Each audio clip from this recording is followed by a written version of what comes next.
Joining us here on Radio Row is Spencer Tillman. Spencer, of course, is a Super Bowl champion in his own right. He is a former Oklahoma Sooner, and, of course, he's worked for CBS and now works for Fox covering college football and the National Football League. And he's also here for the Low T Center. And, Spencer, we've talked to you just about every year we've been here. How you doing this afternoon? I don't mean to brag, but I'm doing all right for an old man. You're doing in there, man. Things are good. You're looking great. Well, you're not an old man. I'm an old man, okay? We're all good, man. It's all good. Better to be seen than viewed, right? You played for the Oilers and the 49ers. Of course, won a Super Bowl with the 49ers, but I always love asking this question. Do you feel like, are you more, as an ex-Oiler, are you more connected to the Tennessee Titans or do you feel like you're part of the Houston Texans? Or neither? Well, that's a great question. Well, I remember when they first came, that was the year I retired. So I didn't actually go with the move. I decided to retire. So I would say probably the Texans because I've been with them for so long. Right. Doing their preseason package and calling games for them and working for Bob McNair in a lot of ways. He supported our Lombardi Awards and stuff. I probably feel like a Texan more than anything else. I mean, it's kind of if you're a former Oiler, as you are, it's no man's land. Kind of no man's land there. Yeah, it really is. I mean, the guys like Bubba McDowell and Haywood Jeffries and just even Warren Moon to some extent, although he went on and played with Minnesota and Kansas City a little bit after that. But a lot of those guys are kind of like in no man's land, you know, and it's tough on them because sometimes, the rare times you would like to forget some things like the 93 Buffalo Bills game, it works to your advantage. Other times you want a home. You know, we feel like nomads, and it's tough. It really is. You played for the Niners in Super Bowl, I believe it was 34. Is that right? 24. 24. Yeah. Was that the route of Denver? Which one was 24? Yeah, it was a blowout. It wasn't much of a game on their part, but it was fun for us because it was coming off back-to-back Super Bowls. The exciting thing about it was I remember after it was over with, I was, just exhausted laying down on the floor and the dome, and Montana comes back, slaps me on the back of the neck and says, called me an expletive and told me to get up. We're already behind. And I really put in perspective, and in that instant, he showed me exactly part of his genius, part of his ability and DNA of success. Having won it the previous year, we were already almost 2 months behind on preparation. Doubling that with another year, winning it again, you're another 2 or 3 months behind. So if you do that over the aggregate, each year you actually accelerate, and then you have to adjust to that. And if you're not careful, you can get worn out and really collapse after that second or third opportunity. Some people do it after one because it's so disruptive. And you have to make adjustments. That's one of the reasons why we didn't practice as hard in pads. We were kind of like the starters of all of that. But it came because the season was extended. You just think about that. You're dealing with, if a back-to-back scenario, you got 4 games you're going to play in the postseason irrespective. That's 8 games. That's half a season already if you just win 2 Super Bowls. So you're basically playing almost an entire season if you're in the position to go 3 deep like we were. We almost won 3 in a row. Brady has a chance to win number 5. Yep. Joe and Bradshaw are the only 2 that, and there will be a lot of folks who will say he's the greatest quarterback ever. You played with Montana.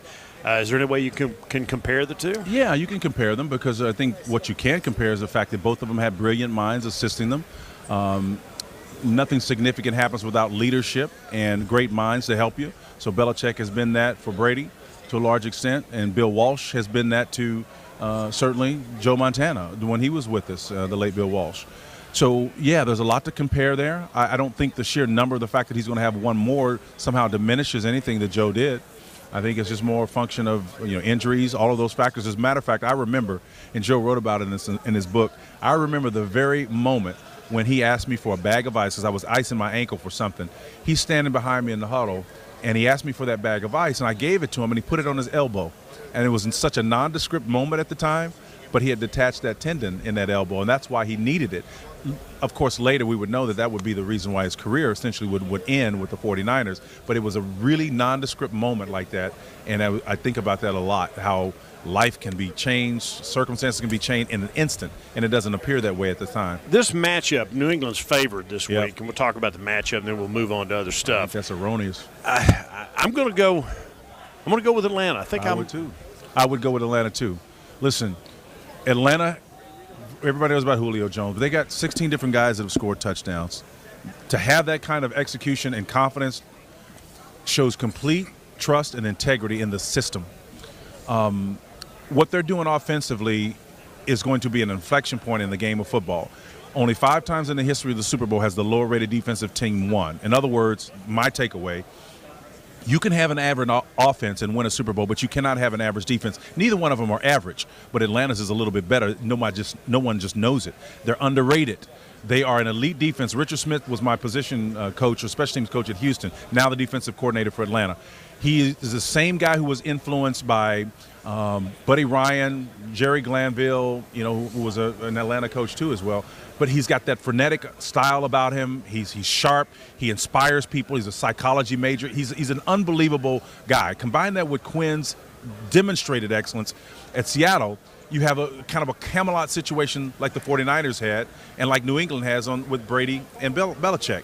Those two guys are underrated, but I'm telling you, as a tandem and a package, they complement each other profoundly. And they're showing up. The results are showing up on the field. So I think that they're going to win. I don't think it's going to even be a question. I think they're going to win by at least 9 points. Really? I do, from the bottom of my heart. I think they're that prolific. Okay, you're the first guy I've talked to that felt he was going to be a blowout. I think they're going to win. I'm not going to say it's blowout. I'm saying 9 points may be a blowout to some people, but listen, if you can ring up 44 points on a championship game, you better respect that. I mean, don't ignore the fact that defense you had to play had to be pretty good to get to that point, and you just hung a 44 spot on them. That's pretty darn impressive. So I'm Patricia. Everybody's got great respect for them and what they do defensively, but I'm here to tell you, Atlanta can put stress on defense. If you look at their mean number on first down, they're usually not putting themselves in run stressful situations, but they do put defenses in what we call run-pass conflicts. If it's 2nd down and 2, 2nd down and 1, and that's a problem for a defense because you don't know what the heck they're going to do. I can tell you right now, they consider a 3-yard out or a 5-yard out cut just like handing the ball off to somebody. There's no difference between them. But if you put me in a run-pass conflict, what do I do with my safety? Do I bring him down to contend with what could be a simple handoff? Or do I deploy back and then get ridiculed because they just did a dive play and got a yard on you? What are you doing back there? They just got it's catch as catch can, Right. And so when they dominate 1st and 2nd down the way that they do, I just think it's virtually impossible to shut them down. I just don't see it. Spencer Tillman is with us for the Low T Center. We'll get to that coming up in a moment. Let's talk a little college football. Yeah. That's a big part of what you do. National Signing Day was yesterday. It looked like your Sooners did well. They did. They did. What about the Big 12? The Big 12 had I thought, a down year. Did okay in the bowl games. But your former league, you played for the Sooners. It's a Big 12 school. What do you think the Big 12 is right now? Well, listen, they are learning. They're learning that you cannot have a round robin and cavort it around as being anything other than just a round robin. If you and can't say that it's a true champion. It's a true champion of that league, one league that does not play defense particularly well. And we can always make the caveat and say you're a passing league, which you are, and what constitutes good defense in that league is going to be different. So if you give up 300 yards passing in the Big 12, people say, that's not a big deal. That's actually a good day defensively. Not so much in the SEC, right? Right. So we can compare apples and apples. That's important. But when you beat the 5th place finisher in the SEC, like Oklahoma beat Auburn, I don't think that's a whole lot to celebrate about. I mean, coming from a guy who was part of national championship teams, and the brand names were not confused by all of that. I know Auburn is Auburn, 5 years removed from a national championship themselves, or 4 years, or whatever it is, that Cam Newton ushered them into. So that's all fine. But your standard is not a 5th place finisher in the SEC. You're Oklahoma, right? You're supposed to perform at a high level and not get giddy about doing something less than that. That's just my critical take as a former Sooner. Once upon a time, the OU-Texas game was a big deal. It meant something. It hadn't meant something lately, and that's Texas' fault. Yeah. So what do you think about Tom Herman? You think Tom Herman is wonderful. He understands the millennial cohort. He's sharp. I really think Gilbert, who went with Charlie Strong, is one of the brightest offensive coordinators. So I think if they would found a way to keep him and that they could have worked together, I thought that would have been really cool because he's really a sharp cat. But Tom, look, what he did at the University of Houston, continuing that success that they had there, was absolutely wonderful. He understands, as I said, the millennial. Anybody that's willing to put those, what do you call them, those little teeth things they put in their mouth with the gold rims and all that stuff. Yeah. He did that. And one of the other things I really love about what he did in managing his kids, after they beat Florida State in their bowl game last year, he had them all practice in these jerseys or shirts that had a big question mark on it. Kind of looked like the Riddler from Batman back in the day. They're all running around in practice. And the psychology involved in that is to say, you didn't really do anything. What did you do? You didn't do anything. To keep them in the right mental frame that they're supposed to be in to continue to have success was absolutely critical, and it was important, and he should get kudos for that. And I know you know, obviously as a Sooner, you're never going to necessarily root for the Horns, but doesn't the Big 12 need Texas to be good? They need to be strong. The bell cow institutions, Oklahoma and Texas, have to be strong. If we were having this discussion 12, 15 years ago when Nebraska was still in the league, maybe they would have been the team that would have carried and been the bell cow of the league. That's not the case. I mean, that tradition has been destroyed. It's almost like it vanished. You were talking a minute ago about, do you feel like you're in no man's land? I mean, think about those great matchups we had against Nebraska all those years, or Mike Rozier, and then the battles we had back and forth. That stuff is almost like it didn't exist now, which is ridiculous. But in the name of progress, which I don't think is progress, it's more like risk mitigation. Because if you don't have to pay those teams, you have a better chance of matriculating to the now playoffs or whatever machination of a system that we have in place. So that's what it was all about. It wasn't and money, and it wasn't about the love of the game or any of that stuff.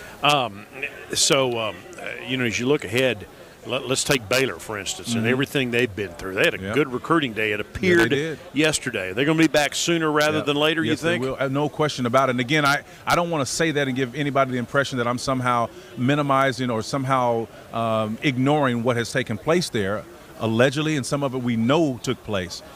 It is. But Coach Rule has done a tremendous job. He was a great motivator. He's got a strong religious underpinning, which is important if you're going to be there at that institution.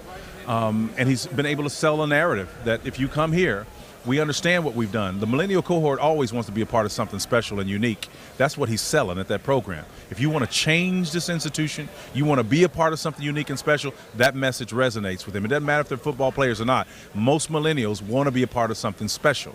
Earl Campbell says the NFL has gotten soft. And he watches golf now. Do you think once upon a time it started the NFL trickled down? Do you think it's trickling up from college football now with the spread stuff? I will say, there's no question about that. I mean, what Chad Morris, Gus Malzahn, all those guys started years ago, we're at the first time when we can say legitimately, when I was growing up, it was about the league, the NFL. It was about running a pro-style offense. No, you don't hear that. The league is being influenced by the college game. Whether it's Wildcat originally, whether it's zone read concepts, stretch plays, those types of things, that's straight out of college, man. The bubble screen. The bubble screens. I mean, the Houston Texans, as conservative as they are running bubble screens. Why do you think they drafted Braxton Miller? You know, Will Fuller was even running them. I mean, that's what they do. So the college game has certainly influenced, and that's really what's different about the game anymore. Coaches understand that if this large corpus of information is being taught out there, why should you, as the late Bobby Dodd would say, buck the trend? Don't try to buck the trend. This is what these kids know. That's what they do. Coach it. Learn. Adapt or die. Couple of questions for Spencer Tillman. You work for the Texans. Any chance they go get Romo? No, I don't think that's going to happen. Look, there's a $19 million cap hit that's going to be taken if Brock Osweiler is not here or not the guy moving forward. So that part of it is going to be what it is, you know. It's tough. He's a long-rangey guy. You don't see very many I don't think he's 6'8", but there are not very many quarterbacks 6'8", not named Flacco, that's not in the NBA. You know what I mean? So you got to get that wind up corrected. Got to get it corrected. All right, Spencer Tillman, Lott is one of our sponsors this year. What have they done for you? Oh, it's been great. I played in the Wounded Warriors game, you know, just yesterday. You? Oh, yeah, man, it was great. Caught a nice little 17-yard pass.